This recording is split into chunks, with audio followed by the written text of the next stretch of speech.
India's iron ore pellet scenario in H1FY24 ended on a positive note, riding the growth in crude steel production. Correspondingly, production and export volumes remain on a higher side. Hello everyone, welcome back. This vlog will throw some light on how did Indian pellet industry perform in H1FY24. Production of iron ore pellet in India in H1FY24 stood at around 44 million ton. Production increased by 11% year-on-year from over 39 million ton in H1FY23. Odisha accounted for over 30% of total production in H1FY24 with 13.5 million ton, an increase of 10% year-on-year from 12.3 million ton in the same period last year. Likewise, Karnataka witnessed an increase of 10% in production with 8 million ton compared with 7.3 million ton in H1FY23, followed by Jharkhand and Chhattisgarh at 6.5 million ton and 3.5 million ton respectively. On the other hand, production in Maharashtra edged up by 7% year-on-year to 4.8 million ton. West Bengal too saw increase in output to 3.3 million ton from around 3 million ton in H1 of the last fiscal year.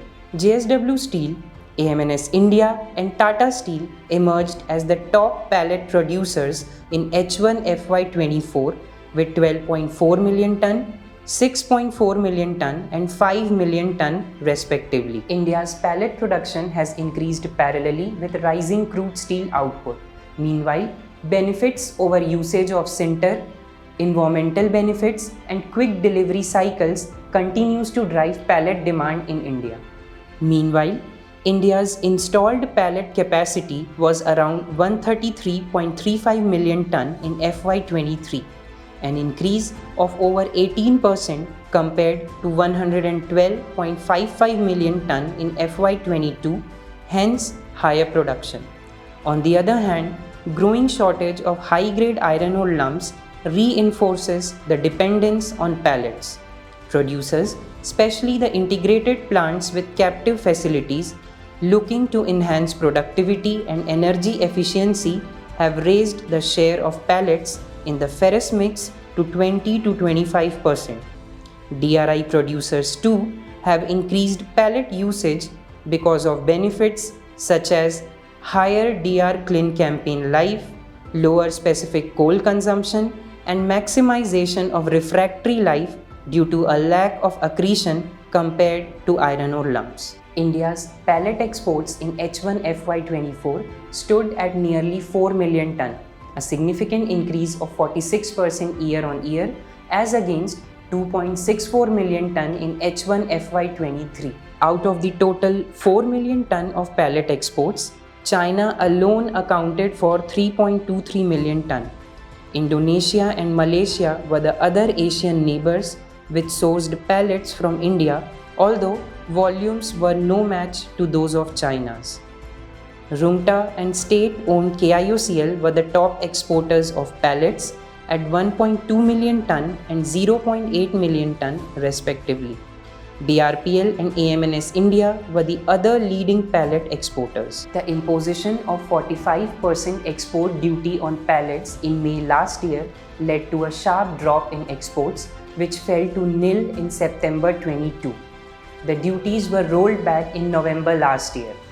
Therefore, exports in H1FY24 rose sharply on a low base.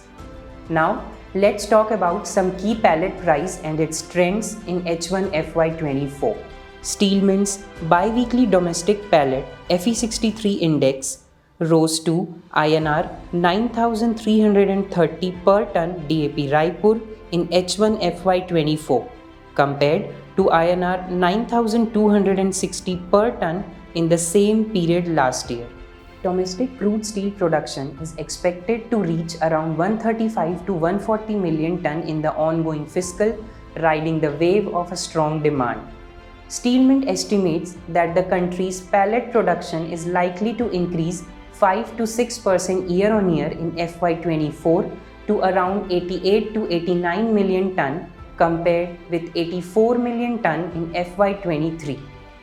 Meanwhile, probable steel production cuts in China in Q3 of the ongoing fiscal are likely to lead to lower imports of pellets from India. However, production controls may not be stringent as the Chinese government cannot afford to compromise on the economic growth momentum and GDP target, as supportive real estate and infrastructure policies suggest. For more such updates, stay tuned to www.steelmint.com.